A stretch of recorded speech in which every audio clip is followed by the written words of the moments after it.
बधाई हो देवकी, आप माँ बनने वाली हो। माँ? वो तो ठीक है डॉक्टर, पर मुझे बेटा ही चाहिए। क्या आप मुझे चेक करके बता दोगे? कैसी बात कर रही हो देवकी? क्या तुम्हें मालूम नहीं, भ्रूण परीक्षण करना और करवाना दोनों ही कानूनी अपराध है और इसकी सजा भी बहुत ज्यादा है। पर डॉक्टर, मेरे इन-लॉज और हस्बैंड वे मुझे बेटा पैदा करने के लिए प्रेशराइज कर रहे हैं। आप मेरी स्थिति समझिए। प्लीज प्लीज डॉक्टर, आप मेरी मदद करें। मैं आपको मुंह मांगे पैसे दूंगी। आज के जमाने में बेटा और बेटी की भीख की बात कौन करता है? ये तो कोई बात नहीं हुई। मैं इसमें कुछ भी नहीं कर सकती। I am sorry. मना मत कीजिए डॉक्टर, मेरी स्थिति को समझिए। मैं आपको मुंह मांगे पैसे दूंगी। ठीक है, जब 3 महीने कंप्लीट हो जाए तब आ जाना। पर ध्यान रखो, मैं यह काम पैसे के लिए नहीं कर रही हूँ। तुम्हारी मजबूरी समझकर ही हाँ भर रही हूँ। लेकिन एक बार तुम फिर सोच लेना, कहीं यह अनर्थ ना हो जाए।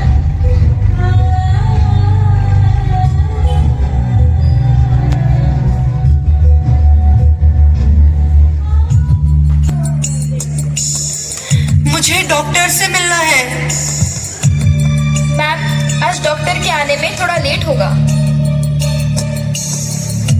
वह कुछ थकी सी परेशान हुई, पास पड़े बेड पर लेट गई। तभी उसे झपकी लग गई।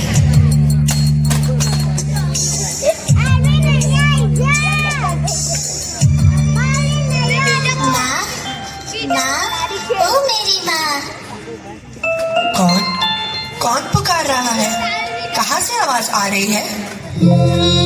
माँ, मैं हूँ तुम्हारा अंश, तुम्हारा गर्भ शिशु, तुम्हारी बेटी। बेटी? मुझे तो बेटी नहीं चाहिए, मुझे अबॉर्शन करवाना है। माँ, गर्भपात, यह तो महापाप है माँ। पूज्य संतों ने इसे ब्रह्म हत्या से बढ़कर बताया है। निष्ठुर मत बनो माँ, मैंने बहुत तपस्या व प्रार्थना की है तुम्हारे गर्भ में आने के लिए। मेरी दुर्गति हो जाएगी माँ। माँ, दुर्गति? तुम तो अभी जन्मी ही नहीं हो, दुनिया में आई ही नहीं हो, कैसी दुर्गति? माँ, आपको पता है, मनुष्य का कल्याण सनातन धर्म में ही हो सकता है। मनुष्य जीवन मिलना सहज नहीं है, यह भगवान की विशेष दया और कृपा से मिलता है। तुम्हारी बातें मेरी समझ में नहीं आ रही। मुझे तो बस अपना ही ख्याल है। कौन मेरा वंश चलाएगा? कौन हमारे बुढ़ापे का सहारा बनेगा? लड़की तो अभिशाप होती है। पहले बड़ा करो, फिर बहुत सारा दहेज देकर विदा करो। मेरा शरीर, मेरा धन सब दांव पर लग जाएगा।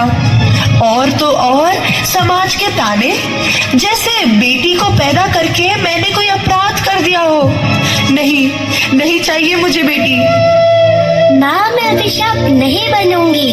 मैं तो तुम्हारा ख्याल रखूंगी, परिवार का गौरव बढ़ाऊंगी, 2 कुल को तारूंगी, देश की रक्षा करूंगी। माँ, मैं तुम्हें कभी नहीं सताऊंगी। तुम भी तो किसी की बेटी हो माँ। एक बेटी होकर भी बेटी को पैदा नहीं करना चाहती। मीरा, राधा, सीता, अहिल्या, यह सब भी तो बेटियां ही थी। क्या इनके माता पिता ने इनको जन्म नहीं दिया? उनका जमाना गया। आज की महंगाई में मैं एक और बेटी का बोझ नहीं उठा सकती।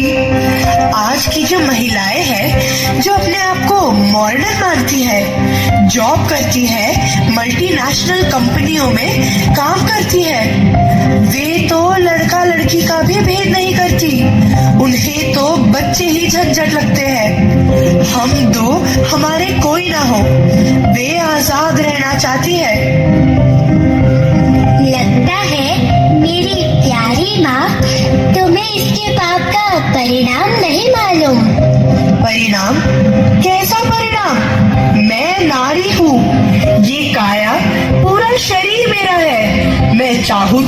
जन्म दूं, चाहूं तो नहीं। इसमें पाप कैसा? पाप के बारे में जानना चाहती हो तो सुनो। शास्त्रों में स्वयं भगवान ने व महापुरुषों ने कहा है, सर्वयोनिषु कौन्तेय मूर्धयः संभवन्तिया तासां ब्रह्म महद्योनि रहं बीजः प्रदः पिता। परमात्मा ही यह बीज डालता है, प्रकृति गर्भ धारण करती है और मनुष्य जन्म कल्याण के लिए मिलता है। तुम मुझे मारोगी तो यह परमात्मा का अपराध होगा। मेरे भीतर नफरत और क्रोध तुम सबके लिए होगा। अगर मैं तुम्हारे कोख से पैदा नहीं हुई तो विधर्मियों के घर पैदा होंगी।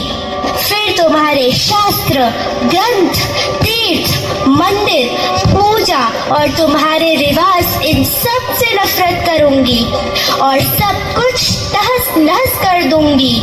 और इसके जिम्मेदार सिर्फ तुम्हारे सुख भोग की इच्छा होगी। ये ही संस्पर्श जाप होगा। दुःखयोदय एव ते आद्यन्तवन्तः कौन्तेय न तेषु रमते बुद्धः। और बर्बाद पूरा संप्रदाय होगा। तुम ये सब क्या कह रही हो? एक गर्भपात का इतना भयंकर अंजाम होता है? मुझे तो मालूम ही नहीं था। अच्छा, एक बात बताओ, तुम इसी सनातन धर्म में क्यों जन्म लेना चाहती हो? माँ, भारत भूमि ऋषियों की भूमि, गंगा का किनारा, वृंदावन का वास, यह 4 धाम, अयोध्या के राम, कृष्ण की मनमोहक लीलाएं, पूज्य महापुरुषों का संग, नाम संकीर्तन, गीता, रामायण जैसे पवित्र ग्रंथ, यह और कहाँ मिलेंगे? और फिर तुम्हारा तो नाम ही देवकी है माँ। कृष्ण की जननी हो तुम, किसी बच्चे को कैसे मार सकती हो? तुम मुझे बचा लो माँ, मैं तुम्हारा एहसान कभी नहीं भूलूंगी। मुझे मत मारो माँ, मैं तुम्हारा बेटा बनूंगी। प्यारी माँ, अपना माँ होना सिद्ध करो। मुझे जीवन दान दो, मत करवाओ यह गर्भपात। यह महापाप है और एक जीव की हत्या है। इसका तुम्हें बहुत भयंकर दंड भोगना पड़ेगा। माँ, यदि बेटी ही नहीं होगी तो परिवार रूपी वृक्ष कैसे बढ़ेगा? कौन देश की रक्षा करेगा? कौन संत बनेगा? कौन खेती करेगा? आज जो बड़े बड़े भवन, स्कूल, मंदिर, मठ बनाए जा रहे हैं, जब बच्चे ही पैदा नहीं होंगे तो कौन आएगा यहाँ पर? यह सब खाली के खाली रह जाएंगे। जब रक्षा करने वाले ही नहीं बचेंगे तो यह सोने की चिड़िया कहलाने वाला देश विधर्मियों के हाथों चला जाएगा। माँ, सनातन संस्कृति की रक्षा करना अब आपके हाथ में है।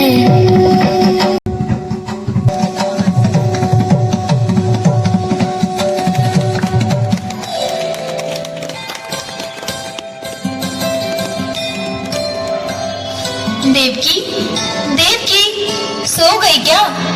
आपका नंबर आ गया है, डॉक्टर बुला रही है।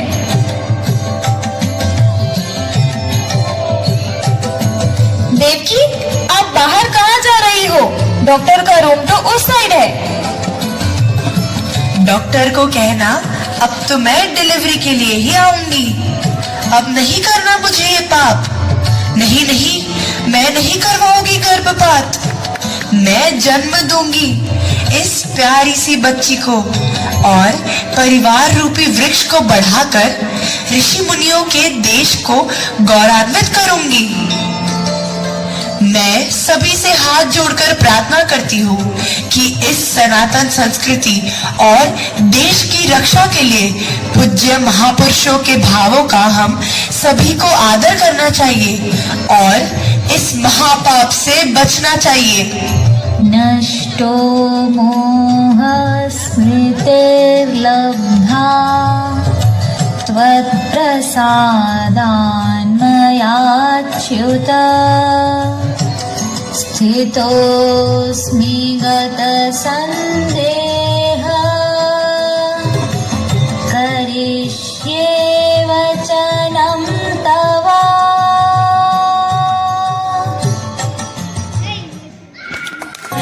सूरज न बदला, चांद न बदला, ना बदला आसमान, कैसे बदल रहे परिवार, कैसे बदल रहे परिवार।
शाबाश शाबाश।